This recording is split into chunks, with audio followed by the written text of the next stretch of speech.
this lesson, we're going to review how to identify and fix a run-on sentence that's been created using a comma splice error. Now remember, a run-on sentence happens when two or more independent clauses run together in the same sentence without the appropriate punctuation or connecting words. Now this commonly happens when somebody accidentally or purposefully drops a comma in between the two independent clauses within the sentence, forming a long run-on sentence. The idea is that somehow that comma glues those two independent clauses together adequately. However, it does not. A comma is not strong enough to separate the two independent clauses like a period can, nor is it strong enough to join them together the way a semicolon can. Let's take a look at an example.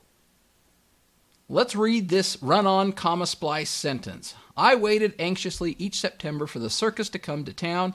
There was nothing more exciting than seeing the elephant cars pull into the train station. Now, the first thing we have to do is identify whether or not we have two independent clauses in this sentence. Because remember, when we're diagnosing a comma splice run-on sentence, we need to make sure that we have two independent clauses in the sentence that have been joined together inappropriately with a comma. So there's the first clause in the sentence. I waited anxiously each September for the circus to come to town.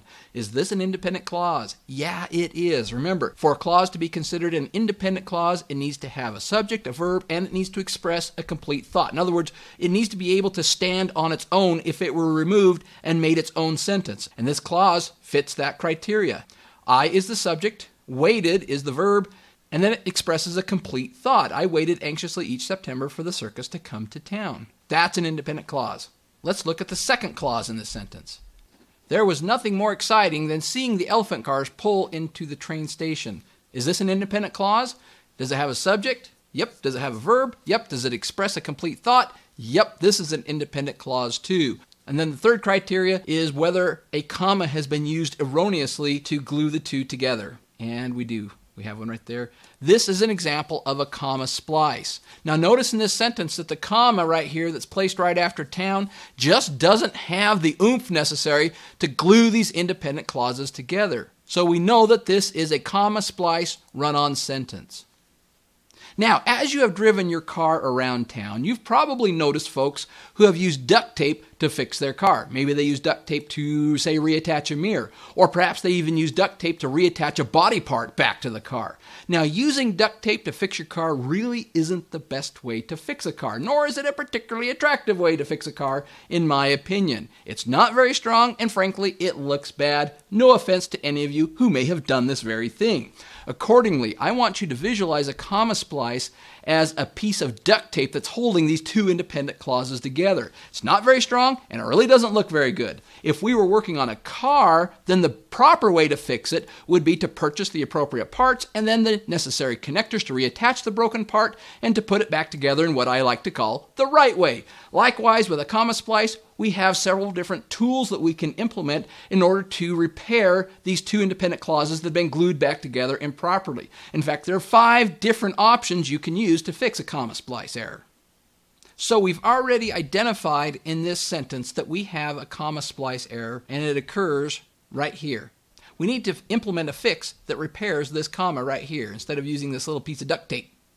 Here are 3 options you could consider. One option is to replace the comma with a period and then capitalize the first letter of the second independent clause. In this case, we would put a period after town instead of a comma and then capitalize the T. Basically, we would be making 2 separate sentences.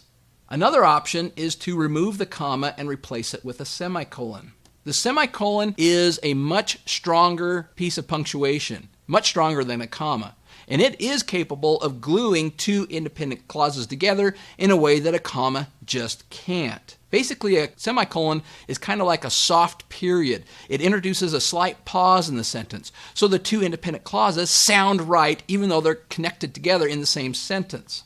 But be aware that in order to use this option, the 2 clauses have to be very closely related. If they're not closely related, if they express 2 different ideas, then you should probably use the first option instead, where we just insert a period. Another option is to keep the comma in place and then add a coordinating conjunction. The coordinating conjunction glues the 2 independent clauses together and shows the relationship between them. In this example, we put the word for after the comma. By doing this, we explain why it was so exciting when the circus came to town. Now, word of caution when you do this, you need to make sure that the coordinating conjunction that you choose to use doesn't change the overall meaning of the sentence. The relationship between the independent clauses has to stay the same.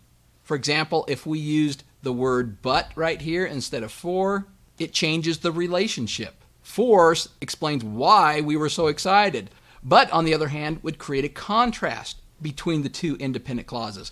And that's not the original intent of the paragraph, so we don't want to do that. Now, you might notice that these are exactly the same tools that you can use to repair a run-on sentence created by fused sentences.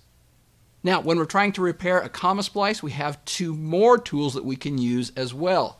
One is to remove the comma and then insert a subordinate clause. In this example, we inserted the word since. Once again, this subordinate clause establishes the relationship between this independent clause and this independent clause. It glues the two independent clauses together and explains the relationship between them.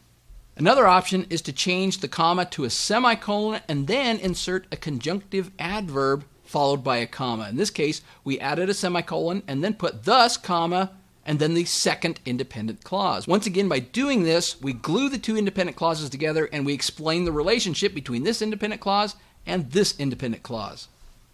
Now, you might be asking at this point, well, which of these 5 tools should I use? Which one's right?